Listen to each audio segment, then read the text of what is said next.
हिंदुस्तान में जिन्हें हिंदू कहने पर शर्म आती है वो ब्रिटेन के भावी पीएम से सीख लें देशभक्ति।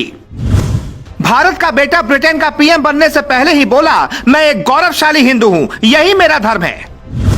राहुल गांधी, केजरीवाल, ममता बनर्जी, देख लें सनातन धर्म का 7 समुंदर पार बज रहा है डंका। आज की यह रिपोर्ट आपको साल 2022 की सबसे अच्छी रिपोर्ट लगेगी, इसलिए आपको यह रिपोर्ट पूरी सुननी चाहिए।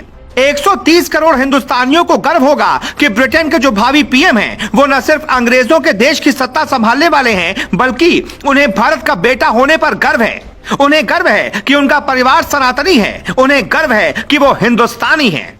एक बयान देकर मोदी योगी के बाद तीसरा नाम दुनिया में ऋषि सुनक का कैसे जुड़ गया है, यह भी हम आपको बताएंगे। लेकिन पहले सुनिए उन्होंने ऐसा कहकर कैसे भारत का दिल जीत लिया। ब्रिटेन में हिंदुओं का वोट न के बराबर है, फिर किसी पीएम बनने वाले नेता की हिम्मत की दाद देनी होगी कि खुलकर यह कह सके कि उसे हिंदू होने पर गर्व है। भारत में ममता बनर्जी, केजरीवाल, अखिलेश यादव जैसे नेताओं को भी सीखना चाहिए कि 7 समुंदर पार भी जब ऋषि सुनक ऐसा कह सकते हैं तो भारत के नेता क्यों नहीं कह सकते। साल 2020 में ऋषि सुनक को वित्त मंत्री की शपथ दिलाई गई थी। उसी दौरान उन्होंने भगवत गीता पर हाथ रखकर शपथ ली थी। ऐसा करने वाले ब्रिटेन के वो पहले नेता थे। उसी दौरान उन्हें ब्रिटेन का मोदी कहा जाने लगा था। उसी वक्त ब्रिटेन के अखबारों में एक मुद्दा बन गया था कि सनातन धर्म का प्रचार ब्रिटेन में कैसे कोई नेता कर सकता है। मीडिया वालों ने भारत विरोधी सवालों की पूरी लिस्ट बनाई थी और ऋषि सुनक से पूछा। एक ब्रिटिश अखबार ने उनसे पूछा, आपने गीता पर हाथ रखकर कसम क्यों खाई? उनका जवाब आपको जरूर सुनना चाहिए। मैं अब ब्रिटेन का नागरिक हूं, लेकिन मेरा धर्म हिंदू है। भारत मेरी धार्मिक और सांस्कृतिक विरासत है। मैं गर्व से कह सकता हूं कि मैं एक हिंदू हूं और हिंदू होना ही मेरी पहचान है।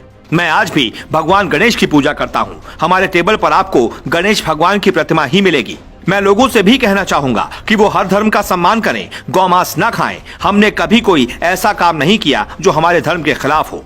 ऋषि सुनक को देखकर कुछ ऐसा लगता है जैसे सालों पहले मनोज कुमार एक फिल्म में एक अंग्रेजों के देश में जाते हैं तो लोग उन पर उनके पहनावे और शराब सिगरेट न पीने पर हंसते हैं, लेकिन जब वो एक गाना सुनाते हैं तो विदेशी देश के लोग सन्न रह जाते हैं। और वो गाना था ये, भारत का रहने वाला हूँ, भारत की बात सुनाता हूँ। कुछ ऐसी ही कहानी है ब्रिटेन के भावी पीएम ऋषि सुनक की। पंजाबी खत्री परिवार में पैदा हुए सुनक ने भारत में बहुत कम वक्त बिताया है, लेकिन सुनक का भारत प्रेम उन लोगों की आंखें खोल सकता है जो घर छोड़कर जाते हैं, विदेशी बन जाते हैं। लेकिन इस हिंदू धर्म से प्रेम की एक खास वजह भी है, वजह ऐसी जो सुनक आज भी याद करते हैं। कुछ भी हो जाए, कितने भी बड़े इंसान बन जाना, कभी दादा के साथ हुए अन्याय को मत भूलना।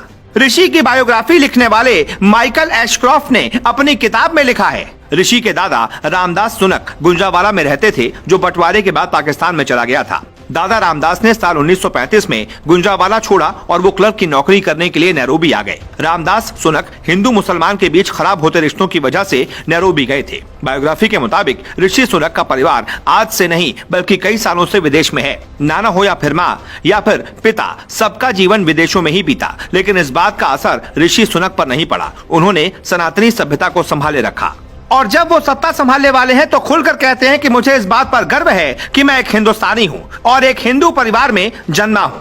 ब्रिटेन या किसी भी देश में भारतीयों के रंग, पहनावे, उनके स्वभाव पर कुछ अंग्रेज हमेशा सवाल उठाते रहते हैं। ब्रिटेन में पिछले कुछ सालों में सनातन सभ्यता की तरफ लोगों का लगाव बढ़ा है। कई अंग्रेज भारत में आते हैं तो ऋषिकेश और वाराणसी की गंगा आरती में बैठकर आरती करते देखे जाते हैं। मतलब ब्रिटेन हो या कोई भी मुल्क, अगर वहां एक भी सच्चा हिंदुस्तानी होगा तो वो अलग जगा ही सकता है। भारत के कारोबारी और जानी मानी आईटी कंपनी इन्फोसिस के संस्थापक नारायण मूर्ति के दामाद हैं, जो भारत के किसी भी व्यक्ति के लिए गौरव की बात होगी। लेकिन आखिरी में हम आपको सबसे जरूरी बात बताते हैं। ब्रिटेन एक ताकतवर देश है, वहां भारत का जलवा कम नहीं है। ब्रिटेन के पूर्व राष्ट्रपति कुछ दिन पहले भारत आए थे तो बुलडोजर के साथ तस्वीरें खिंचवाई थी, जिसके बाद खूब बवाल मचा था। लेकिन उन्होंने ऐसा इसलिए किया था ताकि वो संदेश दे पाए कि वो योगी मोदी के साथ हैं और मोदी योगी का एक बड़ा जन समर्थन ब्रिटेन में भी है।